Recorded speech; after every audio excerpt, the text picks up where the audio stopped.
Stylish, trend एवं branded कपड़े मिलेंगे आपको सब कुछ एक साथ। हम लेकर आए हैं आपके लिए एक ऐसा जबरदस्त ऑफर। 2 कपड़ों की खरीदारी पर ले जाइए 6 पीस कपड़े, वो भी फ्री। साथ ही सूट ब्लेजर पर 70%, जैकेट पर 60%, सिलेक्टेड स्टॉक पर 70% छूट। हमारे पास है प्रीमियम रेमंड फैब्रिक से बने कैजुअल व फॉर्मल कलेक्शन। हमारा पता है LM street, exclusive store, Ashok स्तंभ के पास, रतनगढ़, चूरू। शहर के पुलिया संख्या 2 एवं 4 के चौड़ाई का कार्य पुनः शुरू करने, इन स्थानों पर बीच में आ रहे बिजली एवं टेलीफोन के नकारा खंभों को शिफ्टिंग करने एवं नाला दुरुस्तीकरण के कार्य का सोमवार को पूर्व विधायक अभिनेश महर्षि ने निरीक्षण किया। इस दौरान उन्होंने संबंधित विभागों के अधिकारियों से कार्यों की प्रगति की जानकारी ली तथा लंबित कार्यों को प्राथमिकता के आधार पर शीघ्र पूरा करने के निर्देश दिए। इस मौके पर महर्षि ने कहा कि पुलियों की चौड़ाईकरण, पोल शिफ्टिंग एवं नाला दुरुस्तीकरण जैसे कार्य शहर के यातायात व आमजन की सुविधा से सीधे जुड़े हुए हैं। इन कार्यों में किसी भी प्रकार की देरी से लोगों को अनावश्यक परेशानी का सामना करना पड़ता है, इसलिए सभी विभाग आपसी समन्वय के साथ निर्धारित समय में कार्य पूर्ण करें। महर्षि ने कहा कि शहर का समुचित विकास हमारी प्राथमिकता है। कोई भी विकास कार्य बीच में अवरुद्ध होना क्षेत्र की प्रगति को प्रभावित करता है। विकास की गति निरंतर बनी रहनी चाहिए ताकि आमजन को बेहतर सुविधाएं मिल सके।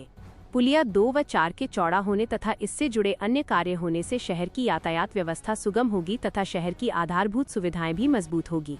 उन्होंने कहा कि विकास कार्यों में गुणवत्ता व समयबद्धता दोनों सुनिश्चित होना आवश्यक है तथा जनहित से जुड़े किसी भी कार्य में लापरवाही स्वीकार नहीं की जाएगी।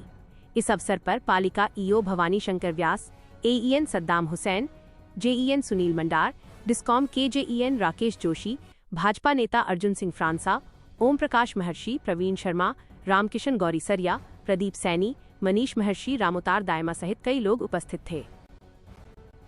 रतनगढ़ वासियों, अब इलाज के लिए नहीं जाना पड़ेगा दूर दराज, क्योंकि आपके अपने शहर रतनगढ़ में शुरू हो चुका है सुमंगलम हॉस्पिटल, जहां एक ही छत के नीचे उपलब्ध है एलोपैथिक और आयुर्वेदिक स्वास्थ्य सेवाएं।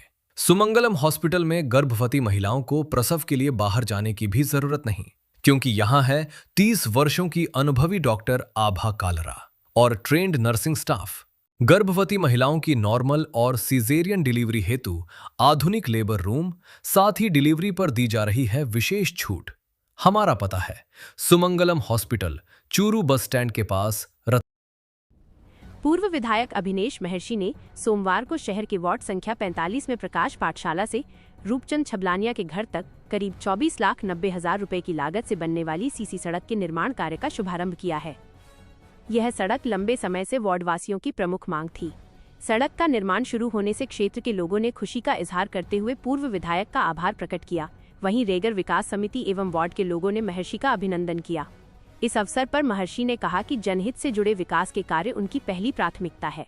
उन्होंने कहा कि बारिश के दौरान इस मार्ग पर गड्ढों में पानी भर जाने से आवागमन काफी मुश्किल था तथा वाहन चालकों एवं राहगीरों को काफी परेशानी उठानी पड़ती थी। सड़क का निर्माण हो जाने से इस समस्या का स्थायी समाधान हो जाएगा। उन्होंने कहा कि प्रत्येक वार्ड में मूलभूत सुविधाएं उपलब्ध हो और विकास कार्य बिना किसी भेदभाव के निरंतर आगे बढ़ता रहे।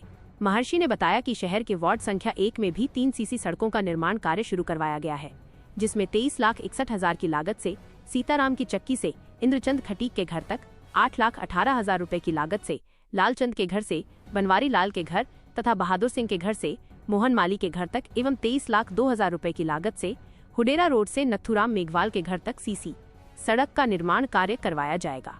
इस अवसर पर पालिका ईओ भवानी शंकर व्यास, सहायक अभियंता सद्दाम हुसैन, JEN सुनील मंडार, भाजपा नेता अर्जुन सिंह फ्रांसा, ओम प्रकाश महर्षि,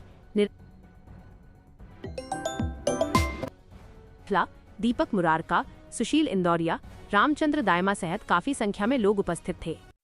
घुटनों, रीढ़ की हड्डी, जोड़ों की दर्द से संबंधित सभी बीमारियों से परेशान लोगों का उपचार के लिए फिजियोथेरेपी शिविर का आयोजन प्रत्येक दिन किया जाता है। शहर के बीरा मंदिर के पास स्थित Bhama medical and general store पर प्रत्येक दिन सुबह 10 से शाम 7 बजे तक बाहर से आए हुए डॉक्टरों द्वारा अपनी सेवाएं दी जाती है, जिसमें इस बीमारी से ग्रसित लोगों का समुचित उपचार किया जाता है। जयपुर, सीकर एवं बीकानेर से दवा मंगवाने के लिए भी संपर्क करें। श्री संचियालाल बैद माध्यमिक आदर्श विद्या मंदिर में सोमवार को अणुव्रत गीत गायन, चित्रकला, व्यक्ति मंत्र प्रतियोगिता आयोजित की गई।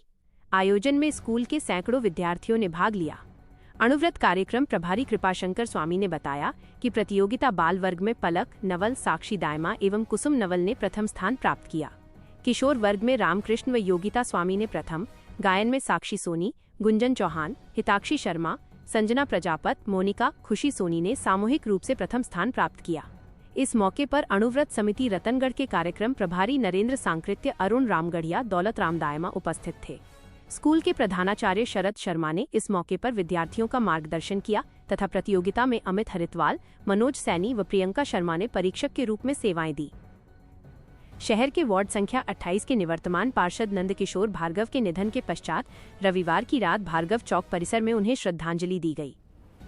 इस मौके पर पूर्व पार्षद श्रवण सोडा व टैक्सी यूनियन के अध्यक्ष झूमरमल भार्गव ने अपने विचार प्रकट करते हुए पार्षद द्वारा अपने 15 वर्ष के कार्यकाल में करवाए गए विकास कार्यों की जानकारी दी। साथ ही उनकी सेवा भावना की प्रशंसा की। वक्ताओं ने कहा कि अगर सभी पार्षद भार्गव की कार्यशैली का अनुसरण करें तो शहर के हर वार्ड में रहने वाले लोगों को काफी लाभ मिलेगा। श्रद्धांजलि सभा में भूराराम भार्गव, बाबूलाल भार्गव, पूर्व पार्षद पुरुषोत्तम इंदौरिया, धीरज शर्मा, मुरारी भार्गव, राकेश भार्गव, पप्पू भार्गव, प्रेम कुमार भार्गव, दौलत, कपिल, हरिओम, महावीर, बीरबल, नरेश, विष्णु, राजकुमार, श्रवण, चंपालाल, बंटी, चंद्रप्रकाश सहित कई लोग उपस्थित थे। वहीं शहर के वार्ड संख्या 18 में भी निवर्तमान पार्षद भार्गव को श्रद्धांजलि दी गई। इस दौरान पूर्व पार्षद प्रदीप सैनी, ब्रह्मानंद पेंसिया सहित कई वक्ताओं ने भार्गव के जीवन पर प्रकाश डालते हुए कहा कि उन्होंने सेवा को ही अपने जीवन में अंगीकार कर लिया था। सुबह से देर रात तक क्षेत्र के लोगों की सेवा में जुटे रहना एवं मूलभूत सुविधाओं के लिए संघर्षरत रहना ही भार्गव के जीवन का हिस्सा बन गया था। उनका निधन क्षेत्र के लिए अपूरणीय क्षति है। इस अवसर पर मोहल्ले के काफी संख्या में लोग उपस्थित थे। पीड़ित परिवार के लोग 13 वर्षीय नाबालिगा को कथित रूप से उठाने की कोशिश एवं दुष्कर्म की नीयत से अपहरण के प्रयास का आरोप लगाते हुए सोमवार को लिखित में एक परिवाद एसपी के नाम दिया है। पीड़ित परिवार के लोग तहसील के एक गांव से वास्ता रखते हैं। नाबालिगा के चाचा ने परिवाद में आरोप लगाया है कि उसकी 13 वर्षीय भतीजी जयपुर से रविवार को रहने के लिए ढाणी में आई थी। हरि सिंह, तनसुख, मंगलचंद निवासी लोहा एवं दौलतराम निवासी गोलसर एक राय होकर आए तथा उसकी नाबालिग भतीजी को ज्यादती की नीयत से अपहरण करने का प्रयास किया। उनकी इस हरकत को देखकर नाबालिगा के चाचा ने शोर मचाया तो पड़ोसी एवं परिजन वहां आ गए तथा शोर मचाने पर ये लोग वहां से फरार हो गए और जाते समय धमकी दी कि बच्ची की जिंदगी खराब कर देंगे और तुम्हें जान से मार देंगे। जब घटना की सूचना स्थानीय पुलिस को दी तो उन्होंने भी कोई प्रभावी कार्रवाई नहीं की तथा उल्टा उन्हें ही धमकाने लगे। पीड़ित पक्ष ने सोमवार को एसपी चूरू को उक्त परिवाद दिया है।